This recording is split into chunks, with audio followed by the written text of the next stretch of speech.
Cool truckings. It was winter time, and a thick blanket of snow covered the island of Sodor.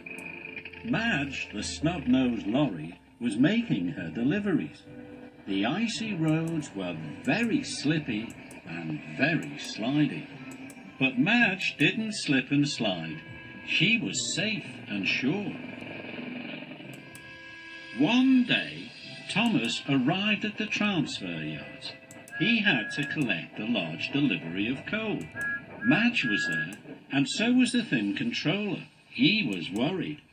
"A snowslide has blocked Duncan's tracks," he said. "I need him to shunt the coal trucks from the other side of the yard." "I'll get him," said Madge happily. Madge liked to be helpful. "Duncan is very heavy," said the thin controller. "Don't worry, sir," said Madge. "I'll bring him here in no time." And she raced away.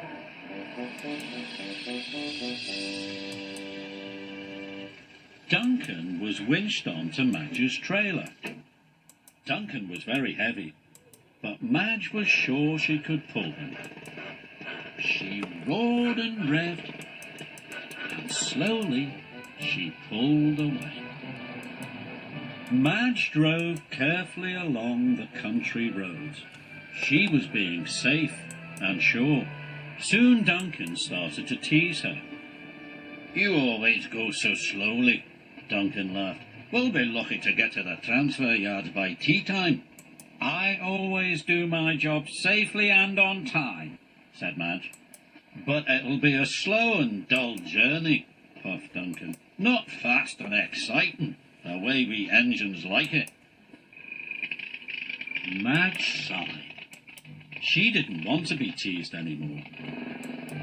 She turned up a narrow mountain road. "Where are we going?" Duncan chuffed. "I'll show you how much fun we have on the roads," laughed Madge. "Wait and see." Madge was still going slowly. "This isn't much fun," puffed Duncan. "Maybe not," said Madge. "But what about this?" And Madge skidded her wheels. Her wheels made the snow spray up onto the side of the road. "Wah-hey! That was good!" cheered Duncan. "Do it again." So Madge sprayed snow all along the road. Duncan cheered as Madge sprayed the trees and then the bushes. She even sprayed a policeman. "Sorry," said Madge. They were having so much fun, they had forgotten all about getting to the transfer yards. Thomas and the thin controller were waiting at the transfer yards, and so were the coal trucks. But Duncan wasn't there. The thin controller was worried. Now, Madge took Duncan to the top of a hill. "What are we doing up here?" Duncan puffed. "You'll see," smiled Madge. Then they raced down the hill.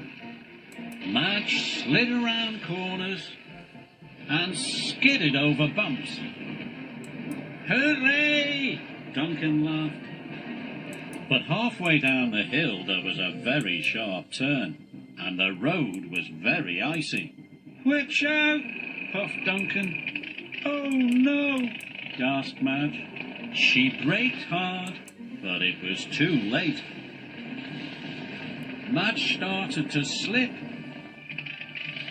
and spin around and round. They crashed through a snowbank. "But my boiler!" cried Duncan. They were hanging over the edge of the valley. Madge looked down the edge. It was a long way down. "Oh no!" Duncan moaned. "What am I going to do?" Madge groaned. Madge rocked and teetered. Slowly she revved her engine. Inch by inch, Madge reversed back onto the road again. Phew, that was close, Duncan chuffed. Madge raced to the transfer yards, but on the way she saw another very bumpy and very slippery road. That looks like fun, Duncan puffed excitedly. We're late, called Madge. I have to get you to the transfer yards to help Thomas. So Madge drove on. Madge wanted to be safe and sure.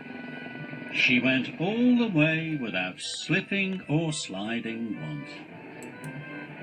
Duncan was disappointed, but he knew Madge was right. He had work to do. Soon Duncan was back on the rails. He shunted the trucks quickly into place. The workmen transferred all the coal into Thomas's trucks. Thank you, Duncan, tooted Thomas, and he chuffed away. That evening, Madge went to visit Duncan. Madge pulled into the sheds. All the little engines were there. Duncan had told them all about his day out with Madge.